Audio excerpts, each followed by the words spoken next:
Agora vamos lá, gente. Eu recebo o endocrinologista e nutrólogo, Dr. Daniel Bratan. Seja bem-vindo, Dr. Daniel. Bom te receber. Obrigada por estar aqui. E vamos lá, queremos aprender. Eu ia falar quero, mas queremos, todo mundo em casa também, aprender direitinho. Eu acho que a equipe vai pedir para você sentar um pouquinho mais para lá, para a câmera te pegar de frente. Isso. Queremos aprender aí o que é que a gente tem que fazer para chegar no final do ano que vem, todo mundo feliz com a sua aparência, né? Com o seu corpo cheio de saúde. O que eu falo para os pacientes é assim, Cláudia, a gente não pode deixar com que as festas, né, essas festividades de final de ano, atrapalhem todo um planejamento, numa construção de saúde. Então, o que eu explico para os pacientes é assim, não tem problema, né? Vai ter a noite do Ano Novo, vai ter a noite de Natal, vão ter períodos ali que realmente as pessoas não vão seguir aquele programado de dieta, não vão seguir as alimentações do jeito que foi colocado pelo médico, pela nutricionista. Mas o que eu falo é que não tem problema nenhum. Ter esses dias livres não vai atrapalhar um planejamento do todo. O que é mais importante é que nas refeições seguintes, poxa, tive a noite de Natal, a gente comeu exageradamente, comi doce, eu tomei uma bebida alcoólica, não tem problema. Desde que o dia seguinte de manhã acorda, faz um bom café da manhã, faz um café da manhã adequado, volta para a sua rotina alimentar e mais que isso, não abandonar a rotina de atividade física. Isso é o mais importante, né? Porque a rotina de atividade física, ela tem que ser uma coisa que seja contínua. O paciente não pode fazer isso por determinados períodos só para alcançar um determinado objetivo. O paciente precisa, sim, manter a rotina durante o ano inteiro, pensando em saúde, né? E mais do que isso, né, os pacientes que mantêm essa rotina de atividade física, alimentação adequada ao longo do ano, eles chegam no verão com o corpo adequado, chegam não só no verão, né? O verão desse ano vai ser legal, o verão do ano que vem. Por quê? Porque é uma constante. O paciente não fica só naquele ciclo, vou perder 2, 3 quilos para passar o Natal bem e depois eu fico o ano inteiro, né, com uma alimentação desajustada e com um corpo que não é tão saudável. O que eu explico para o paciente, o mais importante é a constância, tanto na atividade física quanto na alimentação durante o ano. Perfeito. Na verdade, é decidir um estilo de vida. Exatamente, é mudar... Eu lembrei de uma frase muito famosa que diz que a gente não engorda com o que come do Natal ao Ano Novo, e sim do que a gente come do Ano Novo ao Natal. Ao Natal, exatamente. Né? Que é o ano inteiro aí que a gente tem que ficar realmente atento. Agora, você disse que quando a gente exagera à noite, a gente tem que, no dia seguinte, lembrar e fazer uma alimentação mais leve. Mas, pelo menos eu, na maioria das vezes que eu acabo exagerando, dormindo mal, eu acordo com mais fome. Exatamente. Toda vez que a gente exagera, né, a gente induz o nosso cérebro a querer mais daquela quantidade que a gente comeu. Por isso que pessoas que quando estão numa dieta, elas quebram a dieta, elas falam assim, poxa, se eu quebrar uma vez, parece que eu não consigo mais entrar no eixo, demora alguns dias. Exatamente isso, você vai mandando a mensagem para o seu cérebro de que você vai precisar de quantidades cada vez maiores de determinados alimentos que nem fazem parte da sua rotina. Por isso que uma dica muito legal para o pessoal que está em casa é, se você exagerar à noite, nada mais justo que um jejum intermitente mais prolongado. Poxa, fiz uma ceia, um Natal, comi uma quantidade mais exagerada, uma coisa que ajuda muito a evitar que tenha esses picos, nessas vontades mais elevadas, é um jejum intermitente mais prolongado. Janta bem, come o que quer comer na ceia de Natal e aí faz um jejum intermitente, vai quebrar esse jejum no outro dia com 16, 18 horas de jejum. Então, aí vamos supor que a gente jantou, sei lá, 11h30, meia-noite, aí vai comer só de tarde no dia seguinte? No mínimo 16 horas. O que a gente fala de jejum intermitente é no mínimo 16 horas. Ah, meu Deus do céu. Tá difícil pra gente isso, né? É difícil. É muito tempo. E ainda tem o almoço do dia seguinte do Natal. Exatamente. Por isso que é uma delícia também. Por isso que aí a atividade física, né, e as alimentações intermediárias sendo adequadas vão ajudar muito a gente a diminuir o estrago. Principalmente, poxa, jantei, né, comi uma quantidade exagerada, acorda no outro dia, faz sua atividade física, toma um café da manhã adequado, coloca no seu café da manhã uma fonte de proteína, uma fonte de carboidrato, uma fonte de gordura boa. Para quê? Para que você vá diminuindo essa falta de... essa vontade excessiva de comer, né? Você vai ensinando de novo o seu cérebro a entender o quê? Que não precisa de quantidades grandes, que você sim consegue se alimentar com as quantidades ideais e com os alimentos adequados, né? Porque quando a gente enfia o pé na jaca é como se a gente estivesse recaindo, igual um adicto, né? Exatamente. A gente recai. Se a gente não sair do poço rápido, a gente fica lá afundado. A gente fica, e é muito fácil. Fala, já jantei errado, vou tomar o café da manhã errado, já vem o almoço logo. Eu volto só no ano que vem agora uma alimentação. É bem desse jeito, né? Já que, e vai que vai. A segunda-feira eu volto de novo, né? Agora, doutor, a gente tem ainda o conceito de endocrinologista, daquele que tem uma solução mágica pra gente emagrecer, né? A gente quer uma pílula mágica. Tem alguma novidade no mercado que vá ajudar aí as minhas meninas e meninos a terem um corpo mais em forma? Tem, Cláudia. Assim, tem várias medicações que estão chegando aí já, né, para esse ano de 2023. Na verdade, são medicações que já existem hoje no mercado, mas que estão sendo melhoradas, né, e que em 2023 chegam algumas substâncias que vão ajudar bastante o pessoal a perder peso. É lógico, as medicações em si, elas vão ajudar em muito, mas o que eu explico para o paciente é assim, que a base do emagrecimento saudável, para que ele não seja recorrente, é que o paciente ganhe massa muscular durante o planejamento de perda de peso. Por quê? O músculo comanda o seu metabolismo. Quanto mais músculo você vai ganhando no processo, você vai aumentando sua taxa metabólica. Aumentando sua taxa metabólica, você diminui o acúmulo de gordura. Então, quando você faz o emagrecimento pautado no ganho de massa muscular, ele é definitivo e não tem o efeito rebote. Perfeito. Durante o processo de ganho de massa muscular, a gente pode e deve usar mão dos medicamentos, tá? Mas eles não devem ser a estratégia principal. Então, o paciente ele deve sim estar inserido numa estratégia de ganho de massa muscular, uma estratégia de uma atividade física como a musculação, que ajuda muito no proporcionar o ganho de massa muscular. Mas junto com isso, você pode usar junto os medicamentos. Mas o que eu falo para o paciente que é o que dá errado e tem efeito sanfona, é você usar só o medicamento para emagrecer, não criar mais nenhuma outra estratégia, porque aí o medicamento sozinho, ele faz você perder gordura, mas faz perder massa muscular também.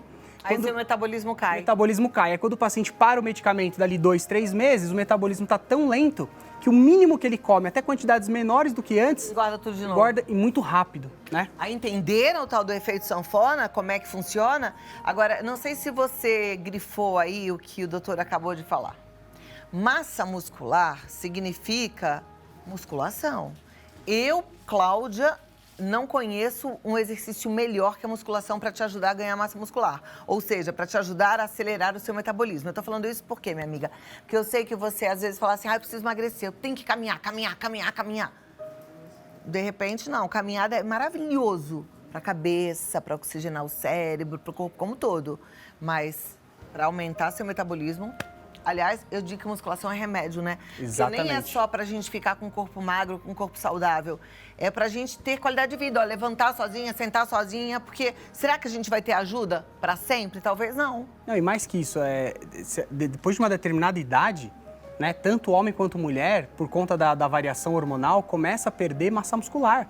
Entra num processo de catabolismo muito grande. Então, o que acontece? A tendência é que, vou dar um exemplo, as mulheres, né, quando passam dos 40 anos, o nível de estrogênio vai caindo, vai diminuindo cada vez mais. E aí, elas vão perdendo massa muscular. Se você vai perdendo massa muscular, o que está por baixo da massa muscular que precisa de proteção? Os ossos. Os ossos começam a ter mais impacto. E aí, você entra num processo de osteopenia, que é quando a mulher perde massa óssea. Uma vez que você não dá atenção para a osteopenia, vira osteoporose no futuro. Né? Não só a osteoporose, mas todas as doenças articulares, como você deu o exemplo, de levantar melhor, de não ter dores, tudo isso é a musculação que vai resolver. Bora, não tem jeito, minha gente, vamos. Mas você sabe que eu perguntei sobre os medicamentos, a pílula mágica, porque eu sei que as pessoas têm muita curiosidade em relação a isso. E quando você fala pra gente que em 2023 a gente vai ter novidades, aí já dá uma vontade de enfiar o pé na jaca, né? Falar assim, já que em 2023 vem algo muito legal, deixa eu bagunçar um pouquinho nessa época do final de ano, que no ano que vem eu corro atrás do prejuízo. Esse pensamento de engorda e emagrece, esse efeito sanfona constante, ele, além de diminuir o metabolismo, traz algum outro risco para a saúde? Traz vários riscos, porque o paciente, quando ele entra no efeito sanfona, nesse período que ele ganha, não é só gordura que ele está ganhando, né? Ele aumenta o percentual de gordura, ele aumenta o nível de inflamação do corpo dele, ele desregula a tireoide. Já tem informações, pacientes que têm percentual de gordura mais elevado, têm tireoides que trabalham no potencial menor. Né? Então, esses pacientes estão mais predispostos a desenvolver uma doença cardiovascular, um acúmulo de gordura nas artérias, aterosclerose, de causar uma alteração, uma disfunção na tireoide. Então, não é só esse período que, eu vou engordar e emagrecer esteticamente, né? Tipo, eu vou lá, ganhar um pouquinho de gordura, daqui a pouco eu vou lá, tomo um remédio e emagreço de novo. Na verdade, durante o período de engorda, nesse período que os pacientes não vão dando atenção para a saúde e vão acumulando gordura, nesse período é que as doenças começam a se instalar. E é isso que eu falo para os pacientes, você não estar doente não significa que você tem saúde. São conceitos completamente diferentes. Né? Tem muitas pessoas que não têm doença desenvolvida, mas não têm saúde. Pessoas que têm um percentual de gordura elevado ou ficam fazendo o efeito sanfona diversas vezes ao longo do ano, não estão criando saúde para o corpo, né? O nosso organismo não precisa de quantidades de gordura elevado, né? E as medicações que estão sendo, que estão em estudo e que vão chegar aqui em 2023, vale ressaltar que são para pacientes que têm um nível de obesidade maior, né? Então, você perguntou as novidades, tem o princípio ativo que está sendo estudado, já foi liberado nos Estados Unidos no estudo inicial, né? Que chama o Tirzepatide. O Tirzepatide está mostrando, né, nos estudos iniciais, que ele consegue promover uma perda de peso superior à da cirurgia bariátrica. Caramba! Né? Superior à cirurgia bariátrica. O que seria esse medicamento? Esse medicamento ele também trabalha igual a semaglutida, né, que são análogos do GLP-1. O GLP-1 é um hormônio que cria saciedade. A semaglutida é Ozempic, Ozempic, exatamente. Saxenda. Eles são semelhantes, né? Só que ele tem uma potência muito maior que o Ozempic. Tanto que no estudo inicial, mais de 36% dos pacientes perderam mais que a cirurgia bariátrica e a grande maioria dos pacientes perderam igual à bariátrica. Então, a brincadeira é, em 2023, a cirurgia bariátrica está com os dias contados. Mas vale lembrar que esse é um medicamento, né, que ainda não foi aprovado, né, pela Anvisa, ainda está em estudo, em análise, e vai ter uma indicação muito peculiar para pacientes que têm um nível de obesidade num patamar elevado. Até porque, gente, tudo tem prós e contras, exatamente, né? Eu falei aí da semaglutida para você entender, porque tem muita gente que só conhece o nome comercial, mas quem usa sabe que tem desconforto. Algumas pessoas falam que dá um pouco de enjoo, né? Exatamente. Toda medicação tem efeitos colaterais, por isso que a gente precisa analisar muito bem o perfil de cada paciente para poder usar. E mais que isso, medicamentos como os análogos do GLP-1, eles nunca podem ser usados sozinhos. Usar ele como uma estratégia única no processo de emagrecimento vai fazer com que o paciente perca muita massa muscular. E pode perceber que todas as pessoas, né, a gente sempre tem alguém próximo que fala, eu usei, perde peso, mas o rebote é muito rápido, o efeito sanfona acontece muito rápido. Fala isso. Por quê? Os análogos do GLP-1, você perde gordura, mas você perde muita massa muscular no processo. Por isso que vale a pena sempre a gente individualizar os tratamentos. E a gente sempre avalia o quê? Usar, por exemplo, os análogos do GLP-1, o Ozempic, por exemplo, casado, junto com uma estratégia que promova o ganho de massa muscular. Porque aí você vai perdendo gordura por um lado e você sustenta e aumenta a massa muscular por outro. Na hora que você para o remédio, o paciente fala, mas eu vou comer mais. Mas aí com o metabolismo está mais acelerado, o seu próprio metabolismo vai sustentar a perda que você teve e você não fica dependente dos remédios. Doutor Daniel Bratan, ó, a turma está esperando. Minhas amigas e amigos estão ali. Agora eu quero saber, será que tem mais alguma coisa? Porque esse medicamento que você falou que está aí, é grande novidade, que está mostrando que causa um emagrecimento até maior que a bariátrica, ele não foi ainda liberado no Brasil, né? Tem algo que já esteja aqui ou que esteja chegando que seja interessante usar? Hoje a gente tem alguns protocolos muito legais, né? Que a gente usa, por exemplo, o Ozempic, mas é usado de uma outra maneira, né? Como? Geralmente o Ozempic, a programação de uso dele, né? O primeiro estudo rodado com ele foi geralmente para pacientes que tinham diabetes, e aí os pacientes usavam numa dose usual, 0,25, 0,50 até 1 miligrama uma vez por semana, né? E aí o que se percebeu? Que esses pacientes levavam 68 semanas para perder ali de 15% a 20% do peso. Não demorou muito para que a ciência começasse a estudar o quê? Vissem doses menores, onde tivessem menos efeitos colaterais, mas de uso diário. E quando começaram a usar o Ozempic, de uso diário, mas em doses bem menores, doses subfracionadas, os pacientes tinham a mesma perda de 15% a 20% de peso, mas no intervalo de 12 a 15 semanas. Então o intervalo foi enxugado, passou a ter um intervalo mais curto. Mas, o que se percebiam nesses pacientes? Que esses pacientes tinham uma perda de massa muscular muito grande. Então, começou-se a usar o quê? Usar os análogos do GLP-1 casados com a estratégia de sustentação ou de manutenção de massa muscular. E aí foram usados vários medicamentos durante esses protocolos. Um dos medicamentos que, quando tem indicação e o paciente possui, necessidade de suplementação ajuda demais, é o hormônio do crescimento. O famoso GH, que foi muito falado, é falado ainda no meio de musculação, que o pessoal ainda tem a visão de que o GH é para quem quer ficar musculoso, ter hipertrofia. Na verdade, o GH ele tem outras funções no nosso corpo. Uma das principais funções, depois que a gente atinge a estatura ideal, é promover a queima da gordura visceral. Um dos principais objetivos que o GH faz no nosso organismo é a queima de gordura e a manutenção da massa muscular.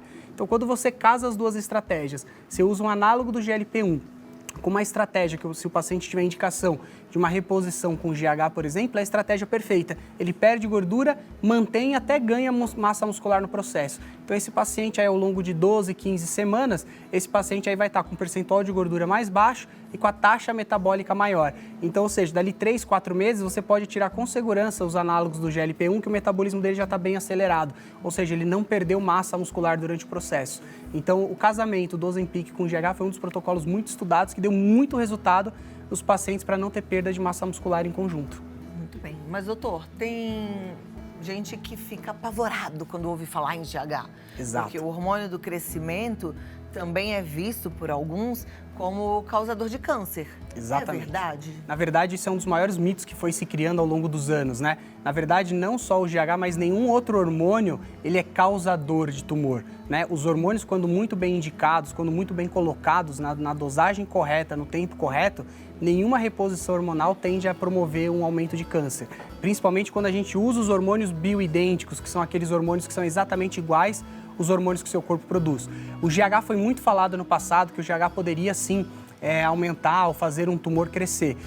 O que acontecia é que o GH ele aumenta a expressão de um parâmetro, que é o IGF-1, que tem alguns tumores que também tem esse ligante, né? Então criou-se o quê? A imagem de que se você suplementar GH num paciente que teria um tumor pequeno, poderia aumentar e acelerar o tumor ou até levar a um desenvolvimento. Todos os estudos que foram feitos não conseguiram comprovar que o GH induz a formação de um tumor. Então, muito pelo contrário. Teve um estudo muito legal feito nos Estados Unidos que mostrou o contrário, que aqueles pacientes que tinham suplementado o GH, né, ao longo dos anos tiveram menor incidência de tumores. Então, ele acabou sendo até um fator de proteção. Assim como toda a reposição hormonal. É o que eu sempre explico para os pacientes. Quando você faz a reposição hormonal e mantém os seus níveis em níveis fisiológicos, na verdade, você traz para o seu organismo saúde, né? Então, hoje já tem estudos mostrando que pacientes que têm níveis adequados de testosterona, por exemplo, têm menor incidência de doenças cardiovasculares isquêmicas. Homens que têm testosteronas em níveis fisiológicos têm menor incidência do câncer de próstata. Mulheres, menor incidência do câncer de mama. E um estudo muito legal que saiu agora no Congresso de Nutrologia, mostrando que quando você mantém os seus níveis de testosterona em níveis fisiológicos, na terceira idade reduz mortalidade. Então, ou seja, a parte hormonal, na verdade, ela cria para os pacientes uma longevidade saudável, ela traz saúde. Então, esse fato de que a reposição hormonal está associada a câncer, isso é algo que já foi desmistificado com os estudos mais atuais. Muito bom, tá vendo? Você vai ficando atualizado por dentro de tudo que tem sido estudado e que tem sido levantado aí nos últimos congressos. E a gente nem precisa estar lá, a gente traz o convidado aqui para explicar. Agora vamos às perguntas, porque tem sempre a participação do nosso telespectador. Muito obrigada a você que mandou a pergunta. Quem não mandou, a oportunidade é no nosso Vida Melhor Oficial. Você pode mandar também pelo WhatsApp, o 11 9 50 45 18 40. Claudiana do Brás diz assim: tenho gastrite e sempre no final do ano sofro muito, pois ela sempre ataca. Como me cuidar? Exatamente. O paciente que tem gastrite, no final do ano ataca muito, porque é naquele momento que o paciente exagera em alguns alimentos que são mais irritantes. Então, para esse tipo de paciente que já tem uma gastrite que piora nesse final do ano, é evitar aqueles alimentos que são irritantes, né? O refrigerante, o consumo de álcool em excesso. Na verdade, para um paciente que tem gastrite, o consumo tem que ser zero. O álcool é um agente extremamente irritante da mucosa do estômago, né? E tirar alguns outros alimentos que também podem causar essas irritações. Então, existem algumas carnes mais gordurosas que predispõem à gastrite, né? Alguns embutidos também podem predispor o paciente a ter uma maior irritação gástrica. Então, para esse tipo de paciente, a orientação maior é mantenha a sua dieta mesmo nesse período do final do ano. Tira o álcool da dieta, tira o refrigerante da dieta e, mais que isso, diminui a quantidade de açúcar. Muito bom. Obrigada, Claudiana, pela participação. E vamos lá, isso vale para todo mundo. Quem tem gastrite já aprendeu. A Camila de Campinas pergunta se é normal se sentir inchada após festas de fim de ano e se ela deve fazer drenagem. Na verdade, o paciente se sente inchado por vários motivos, né? Pelo excesso de açúcar que vem nas dietas no final do ano, pelo excesso de bebida alcoólica que causa uma retenção hídrica muito grande. Então, o ideal seria só fazer a drenagem, vai resolver? O mais importante para esse tipo de paciente é fazer atividade física nos dias que seguem a festa. Poxa, tive um dia que eu exagerei, estou me sentindo inchada, aonde mais você vai conseguir diminuir esse inchaço? Fazendo atividade física, uma musculação seguida de uma caminhada, né? Uma musculação seguida de uma corrida, uma musculação seguida de uma natação e o mais importante, nunca tirar a musculação. A musculação é o carro-chefe. Perfeito. Obrigada, Camila. Vamos lá, se a drenagem sozinha resolvesse a gente deitadinha ali, hein? Que bom. Ia ser maravilhoso. Assim.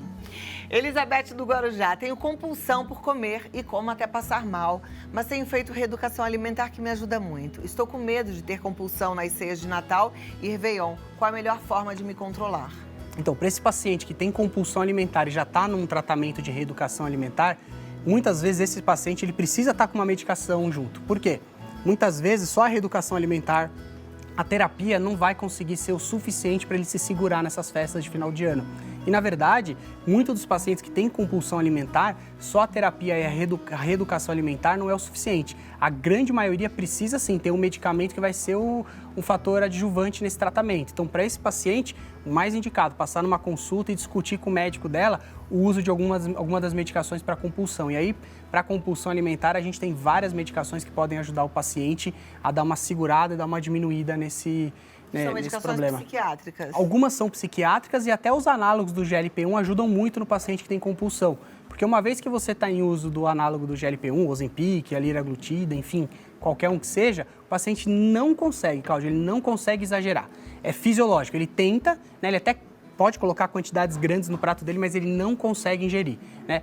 O tempo inteiro, o cérebro sendo informado que está saciado, tem uma diminuição do esvaziamento gástrico, então o paciente se sente satisfeito o tempo inteiro. Então, fisiologicamente, ele não consegue comer. Ó, que legal. Então, procurar essa ajuda, Elizabeth. Boa sorte. Carla, o que fazer após exagerar na ceia? Dietas detox ajudam? Qual seria a melhor? O melhor, né? Ingerir bastante água no pós-ceia, né? Ingerir aí pelo menos de 30 a 40 ml para cada 1 quilo de peso corporal, né? Se bem que já saiu estudos recentes agora mostrando que para grande parte da população, de 1,3 a 1,8 litros de água estaria o suficiente. Por isso que a gente avalia muito de forma peculiar. Mas no pós-ceia, onde a gente precisa tirar um pouco a retenção, o inchaço, ingerir bastante água, né? A prática de atividade física vai ajudar bastante. Dieta detox? A dieta detox, eu não acho...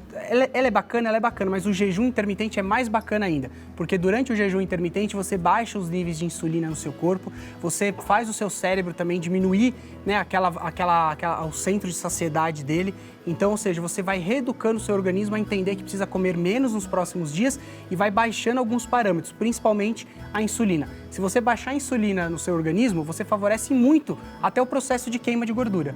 Então, o jejum intermitente é fantástico porque de 16 a 18 horas, no mínimo, daí por diante, você baixa os níveis de insulina e você favorece muito até o processo de queima de gordura. É no mínimo 16 a 18? Mas contando com a noite de sono, então o que facilita muito. Então, Mas eu já estava contando com a noite de sono, doutor. Eu já estava contando com minhas 8 horas de sono. Eu já estava achando que 12 horas de jejum intermitente já estava maravilhoso. O que hoje se mostra nos estudos mais atuais é que para a perda de peso e nesse processo de desintoxicação do organismo, é a partir de 16 horas que você começa a ter os benefícios. Então é assim, gente.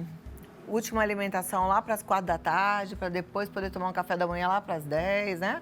Contar pelo menos umas 16 horas é o ideal. Muito bem. Obrigada, Carla. Vamos lá, próxima pergunta da Rose. Sucos e chá detox realmente funcionam? O doutor já falou de dieta detox, mas sucos e chás? Então, os sucos e chás, na verdade, a maioria deles, eles promovem um efeito diurético. Então, o que o paciente tem é uma perda, uma desidratação do organismo que leva a uma falsa sensação de que ele está perdendo inchaço e que aquela gordurinha a mais que ele está retendo está sendo eliminada. Mas o que acontece é que o paciente está só perdendo água no organismo dele. Que é o que acontece muitas vezes se você pegar um paciente que treina, tem um ritmo de atividade física boa, e esse paciente começa a fazer o jejum intermitente, esse paciente começa a perceber também que ele fala assim, doutor, eu estou murchando. Realmente, ele está perdendo a água que fica retida no organismo dele. Mas, na verdade, o percentual de gordura ali com o chá se mantém o mesmo. Não tem nenhuma alteração nesse sentido. Não, besteira, gente. Chá, suco, melhor tomar água. O melhor diurético é a própria água. Obrigada, Rosi. Próxima pergunta, vamos lá, é da Mariela, de Jaboatão dos Guararapes, Pernambuco. Como minimizar os impactos da bebida alcoólica nas festas? Então, a bebida alcoólica, o álcool em si, além dele ser um irritante gástrico, ele é um agente inflamatório para o corpo. E eu falo para o paciente que ele é uma caloria vazia, né? O álcool ali, o vinho, cerveja, né? Os destilados em si, eles não têm nenhuma fonte de vitaminas, minerais, nada que vai ajudar o seu organismo. Então, esse tipo de bebida, as bebidas alcoólicas em si, o que elas causam no seu corpo? Um processo inflamatório, um processo de retenção hídrica, uma inflamação, uma irritação no seu estômago e mais que isso, né? O álcool, a partir do momento que ele é metabolizado no seu corpo, ele forma outros compostos. Esses outros compostos, né, que são formados da decomposição do álcool, eles têm o poder de passar a barreira hematoencefálica, que é a membrana que protege o cérebro, e irritam as meninges. Por isso que as pessoas no dia seguinte costumam ter muita dor de cabeça e um mal-estar. Por quê? Porque exatamente o álcool foi decomposto no corpo e conseguiu atingir as meninges. Uma coisa que ajuda a minimizar seria a não ingesta, né? O ideal, né? Seria o paciente não beber nesses períodos e, se caso, fazendo uso da bebida alcoólica, beber bastante água, água na sequência. Eu brinco para o paciente assim, vai tomar um cálice de vinho, um copo de água. Cada vez que você dá um gole no vinho, toma um gole de água e vai fazendo essa proporção, porque você ajuda a diluir esse álcool e não trazer tanto malefício para o seu organismo. Mas, gente, olha que explicação incrível. Aí o negócio é não tomar bebida alcoólica mesmo, tentar dar um basta. Tentar dar um basta, exatamente. Né? Me contaram outro dia, eu tenho uma amiga que gosta de tomar um vinho e tal, e ela tá usando a Ozempic. E ela me falou que por conta da Ozempic, ela não sente aquele não fica alta, bebendo absolutamente nada, nenhuma bebida alcoólica. E aí ela começou a perder o interesse de beber. Exatamente. Porque ela não sente o prazer que o álcool dá. Traz, Exatamente, porque você acaba tendo um processo de metabolização maior no estômago e você decompõe por mais tempo o álcool no estômago. Na verdade, o que está acontecendo com essa paciente é que ela está bebendo uma quantidade menor do que ela conseguiria beber, né? O Ozempic, os análogos do GLP-1, eles diminuem, né, a sua ingesta tanto de alimentar quanto até de líquidos, né? Então esses pacientes não conseguem tomar álcool na quantidade que tomavam. Nossa, deve ser legal também para tratar o alcoolismo, né? Será? Ainda não tem nada nesse sentido, mas Ai, gente, eu deveria ser pesquisadora, vocês não acham?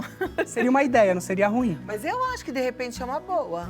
Mas esses pacientes, eles não conseguem, realmente, eles não conseguem beber a quantidade que bebiam, nem comer as quantidades que eles comiam antes.